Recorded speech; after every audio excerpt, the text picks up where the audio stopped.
দেশজুড়ে দারুণ চাহিদা নেত্রকোনার চাপা শুটকির। বংশ পরম্পরায় শুটকি তৈরি ঐতিহ্য ধরে রেখেছে হাওড় পাড়ের জেলে পরিবারগুলো।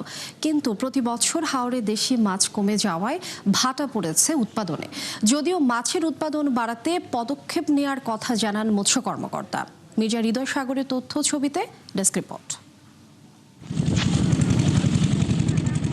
উত্তর পূর্বাঞ্চলের হাওড় অধ্যুষিত জেলা নেত্রকোনা। রোদে শুকানো পুঁটি মাছ দিয়ে তৈরি এখানকার চাপা শুটকির সুখ্যাতি ছড়িয়েছে দেশব্যাপী। স্বাদে গুণে অনন্য হওয়ায় এর চাহিদাও রয়েছে বেশ।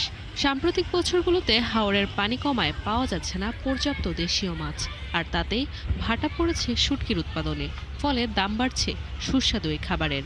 কাঁচা পুঁটি কিরম লাগে 300 টাকা কেজি, আর আগে কাঁচা পুঁটি কিনতাম আমরা 100 টিয়া, 120 টিয়া, 80 টিয়া এভাবে। পুঁটি মাছের চাপা এটা আমাদের পোষায় না। অর্ধেক কমে গেছে পুঁটি মাছ। এখন তো যে রাস্তাঘাটে যোগাযোগ সমস্যা, সব দিক দিয়ে সমস্যা।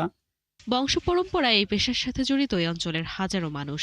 জেলার সবগুলো জেলে পল্লীর প্রায় প্রতিটি পরিবার এই পেশায় নিয়োজিত। মাছের সংকটে ঝুঁকিতে পড়েছে তাদের জীবিকা।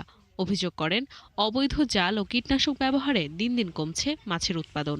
আগে তো মানে দূরের থেকে মাছ আইতো, এখন আয় না। এখন আমরা মনগঞ্জ থেকে আনন্দ লাগে, খরচও বেশি, সব দিক দিয়ে আমরা বেশি। যেহেতু তাদের এই খরচ এবং এই পেশাটা তাদের করেই যেতে হবে, সেক্ষেত্রে আমরা মনে করছি যে সরকার যদি তাদেরকে একটু সহযোগিতা করে। অবৈধ জাল ও বিষ প্রয়োগের বিরুদ্ধে নিয়মিত অভিযান চালানোর কথা জানান জেলা মৎস্য কর্মকর্তা। এছাড়া মৎস্য আইন বাস্তবায়নের মাধ্যমে হাওড়ে মাছের উৎপাদন বাড়ানোর কথাও বলেন তিনি। জলাশয়গুলো প্রাকৃতিক কারণে ভরাট হয়ে যাওয়ার কারণে অনেক আবাসস্থল ক্ষতিগ্রস্ত হয়েছে। পাশাপাশি অনেক সময় কিছু অসাধু মৎস্যজীবীদের মাধ্যমে বিভিন্ন ধরনের অবৈধ জাল বা মাছ ধরার যন্ত্রপাতি ব্যবহার কারণে আসলে অনেক জায়গায় মাছের উৎপাদন কমে যাচ্ছে। তো যার কারণে প্রয়োজনীয় পরিমাণ পুঁটি মাছ অনেক সময় শুটকির জন্য পাওয়া যায় না, সেটা একটা বিষয় আছে। আমরা চেষ্টা করছি হাওড় অঞ্চলে মৎস্য সংরক্ষণ আইন বাস্তবায়নের মাধ্যমে মাছের উৎপাদন বৃদ্ধি করার জন্য। গেল অর্থ বছরে জেলায় উৎপাদন হয় ৩৯৫ মেট্রিক টন শুটকি, যার বাজার মূল্য ২৭ কোটি টাকা।